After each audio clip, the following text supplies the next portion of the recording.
বাংলাদেশের মানুষ যে রাজনৈতিক দর্শনটিকে গ্রহণ করেছে এবং প্রতিষ্ঠিত করার দায়িত্ব নিয়েছে, সেই জাতীয়তাবাদী রাজনৈতিক দর্শন এর প্রবক্তার জন্মস্থান।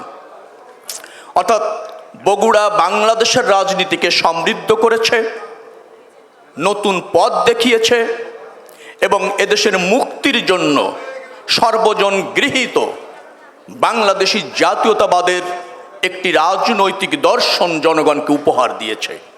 অর্থাৎ আমি যদি বলি, দেশ গঠনের রাজনীতি এই বগুড়ার কৃতি সন্তানের বিএনপির প্রতিষ্ঠাতা শহীদ রাষ্ট্রপতি জিয়াউর রহমানের নেতৃত্বে এবং রাষ্ট্র দর্শনের মাধ্যমে প্রতিষ্ঠিত হয়েছে। এই জন্য নিশ্চয়ই বাংলাদেশের মানচিত্রে বগুড়া একটি গুরুত্বপূর্ণ অর্জনের কৃতিত্ব দাবি করতে পারে। রাজনৈতিক বক্তব্যে যাচ্ছি না। এলাকার অর্থনীতি, এলাকার সমৃদ্ধি, নবনির্বাচিত যে কমিটি অবাধ নির্বাচনে গঠিত হয়েছে তাদের সমৃদ্ধি প্রত্যাশা করছি, সেই জন্যই আজকের এই আয়োজন। অনেকে বলেছেন, আজকের স্বাগত বক্তব্য দিয়েছেন সভাপতি, যে বগুড়া বঞ্চিত হয়েছে, বৈষম্যের শিকার হয়েছে, কোনো সন্দেহ নেই।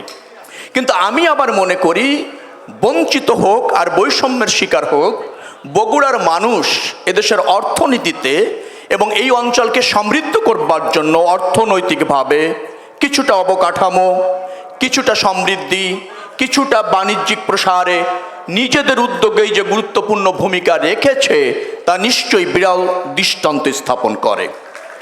বগুড়ায় আসার পথে আমার কাছে মনে হয়নি কোনো জেলা বা কোনো অঞ্চল থেকে বগুড়া পিছিয়ে আছে।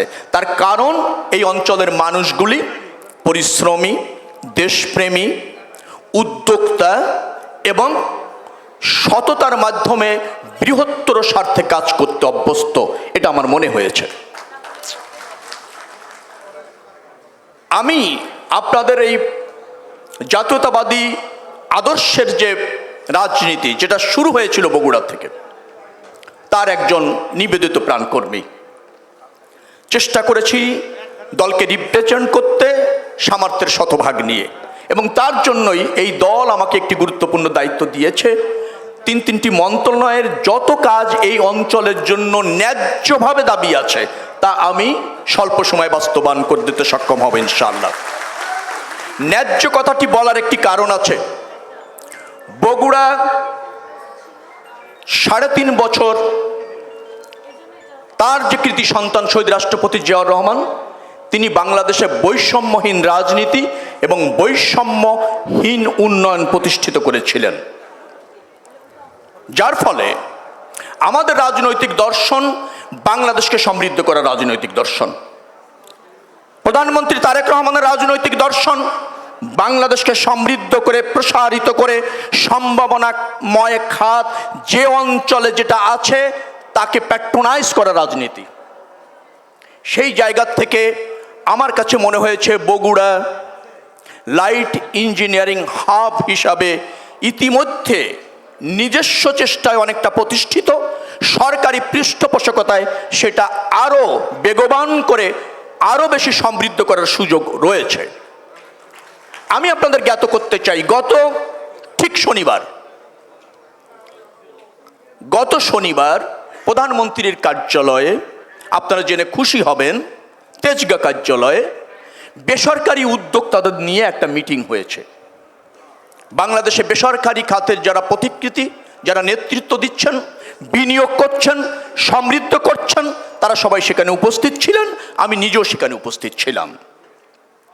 বেসরকারি খাতের শিল্প উদ্যোক্তাদের দাবি এবং তারা মনে করে বগুড়াই একমাত্র লাইট ইঞ্জিনিয়ারিং হাব সহজে অল্প খরচে প্রতিষ্ঠিত করা সম্ভব এবং এটির সম্ভাবনাময় অত্যন্ত জোরালো এবং গুরুত্বপূর্ণ দেশের অর্থনীতিকে সমৃদ্ধ করবার জন্য। সেখানে সিদ্ধান্ত হয়েছে যে ইঞ্জিনিয়ারিং হাব এবং কৃষিভিত্তিক যে সমস্ত শিল্প রয়েছে সেটা বগুড়া এবং এই অঞ্চলে সরকারি পৃষ্ঠপোষকতায় প্রসারিত করা হবে এবং আরও বেশি বিদেশি বিনিয়োগ, দেশি বিনিয়োগ, বেসরকারি বিনিয়োগ, সরকারি বিনিয়োগ পর্যায়ক্রমে এখানে এনশিওর করা হবে, সেটা সিদ্ধান্তই হয়েছে। আমি বক্তব্য দীর্ঘায়িত করব না। আমি জানি বগুড়ার জনগণ সচেতন, রাজনৈতিক সচেতন, অর্থনীতিতে সমৃদ্ধ করবার জন্য তারা অঙ্গীকারবদ্ধ। তারা জানে প্রতিকূল পরিবেশে কিভাবে রাষ্ট্রকে ধারণ করতে হয়, তারা জানে কিভাবে সমন্বয় করে অগ্রসর হতে হয়। এটা আমার বিশ্বাস এবং আমার দেখা। অনেক বগুড়া রাজনীতিবিদের সাথে আমার ঢাকাতে বসে ইন্টারাকশন হয়েছে। তাদের কমিটমেন্ট, তাদের ভিশন, তাদের লক্ষ্য বৃহত্তর স্বার্থে কাজ করার ক্ষেত্রে একেবারে অবারিত। আমি বগুড়ার এই সেন্টিমেন্টটাকে ধারণ করতে চাই। অ্যাট দ্য সেম টাইম বগুড়ার সমৃদ্ধ করবার জন্য, উন্নয়ন করবার জন্য যে সমস্ত খাত বিকশিত হওয়ার সমূহ সম্ভাবনা আছে তাকে পেট্রোনাইজ করবার জন্য সরকার এবং আমার মন্ত্রণালয়ের দায়িত্ব থেকে যা যা করণীয় সেটা নিশ্চিতভাবে করা হবে। আজকের এই অনুষ্ঠানে অর্থাৎ Bogura chamber of commerce and industries যে নির্বাচিত পরিচালনা পরিষদ হয়েছে, তারা আগামী দিনে এলাকার বৃহত্তর স্বার্থে কাজ করবে। তাদের মেয়াদে বগুড়া ভিন্ন মাত্রায় উন্নয়ন হবে, বিকশিত হবে এবং তারা যে আস্থায় অঞ্চলের ব্যবসায়ীরা তাদের উপর রেখেছে, শিল্প খাতের প্রসার, ব্যবসা বাণিজ্যের প্রসার, জাতীয় রাজনীতিতে, অর্থনীতিতে একটা মাইল ফলক স্থাপন করবার জন্য নির্বাচিত প্রতিনিধিরা কাজ করবে, সেটাই হচ্ছে আজকের দিনে আমাদের অঙ্গীকার এবং প্রত্যাশা। আমি এই পরিচালনা পর্ষদের শুভ কামনা করছি এবং আজকের এই অনুষ্ঠানের শুভ উদ্বোধন ঘোষণা করছি। পরিচালনা পরিষদ আপনার অঞ্চলের বৃহত্তর স্বার্থে অঙ্গীকারাবদ্ধ থাকবেন এবং আপনাদের উপর অর্পিত দায়িত্ব বা যে শপথ আপনারা নিয়েছেন তা অক্ষরে অক্ষরে পালন করবেন। এইটা হচ্ছে রাষ্ট্রের দাবি, এই অঞ্চলের মানুষের দাবি এবং আজকে উপস্থিত হয়ে আমার প্রত্যাশা।